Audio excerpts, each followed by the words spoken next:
Assalamualaikum warahmatullahi wabarakatuh. Saya Khairia Rizkin Siregar dengan NPM 1805170378. Saya dari kelas 6A Akuntansi Siang, Fakultas Ekonomi dan Bisnis Universitas Muhammadiyah Sumatera Utara. Pada hari ini saya akan mempresentasikan hasil tugas jurnal report saya, yaitu dengan topik laba. Adapun poin-poin yang akan saya bahas dalam presentasi ini yaitu ada pengertian laba, teori laba, fungsi laba, jenis-jenis laba, dan tujuan laba. Baiklah, pertama saya akan menjelaskan tentang pengertian laba. Menurut Baritwan tahun 1992, laba adalah kenaikan modal atau aktiva bersih yang berasal dari transaksi sampingan atau transaksi yang jarang terjadi dari suatu badan usaha dan dari semua transaksi atau kejadian lain yang mempunyai badan usaha selama satu periode kecuali yang timbul dari pendapatan atau revenue atau investasi pemilik. Sedangkan menurut Harahap tahun 1977, laba adalah sebuah perbedaan antara realisasi penghasilan yang berasal dari suatu transaksi perusahaan pada periode tertentu dikurangi dengan biaya yang akan dikeluarkan untuk mendapatkan penghasilan itu.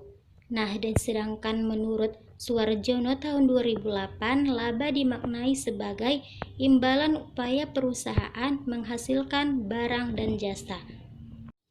Teori laba terdiri dari beberapa bagian. Yang pertama yaitu ada teori laba menanggung risiko. Menurut teori ini, keuntungan ekonomi di atas normal akan diperoleh perusahaan dengan risiko di atas rata-rata. Yang kedua ada teori laba friksional. Teori ini menekankan bahwa keuntungan meningkat sebagai suatu hasil dari friksi keseimbangan jangka panjang. Ketiga ada teori laba monopoli. Teori ini mengatakan bahwa beberapa perusahaan dengan kekuatan monopoli dapat membatasi output dan menekankan harga yang lebih tinggi daripada bila perusahaan beroperasi dalam kondisi persaingan sempurna. Yang keempat ada teori laba inovasi.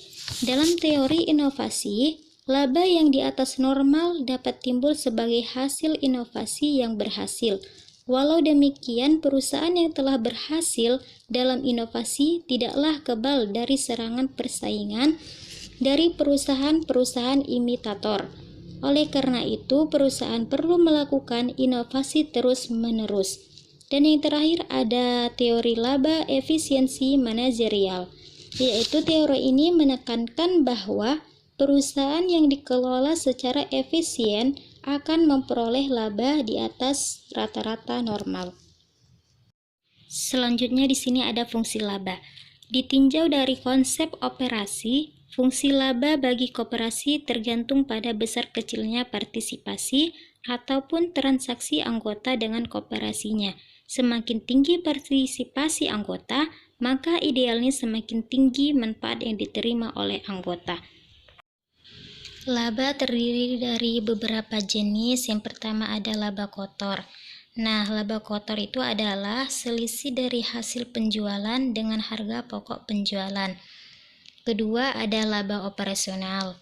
Laba operasional itu adalah merupakan hasil dari aktivitas-aktivitas yang termasuk rencana perusahaan kecuali ada perubahan-perubahan besar dalam perekonomiannya yang dapat diharapkan akan dicapai setiap tahunnya.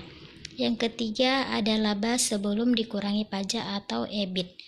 Nah, laba ini adalah laba operasi ditambah hasil dan biaya di luar operasi biasa.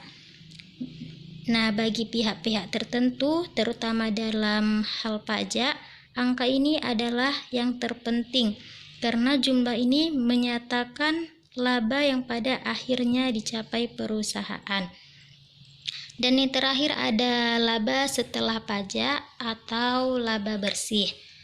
Laba bersih itu adalah laba setelah dikurangi berbagai pajak. Laba dipindahkan ke dalam perkiraan laba ditahan.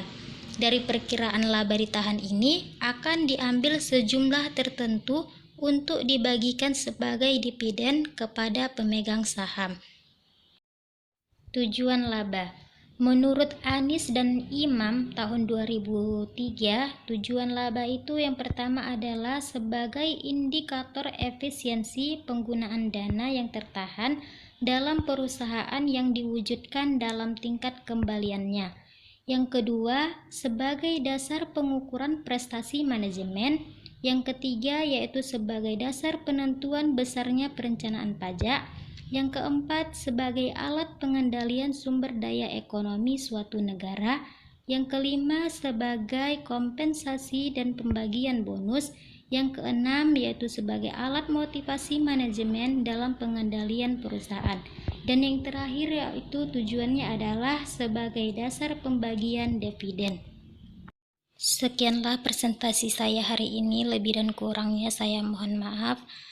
Dan saya akhiri dengan Assalamualaikum warahmatullahi wabarakatuh.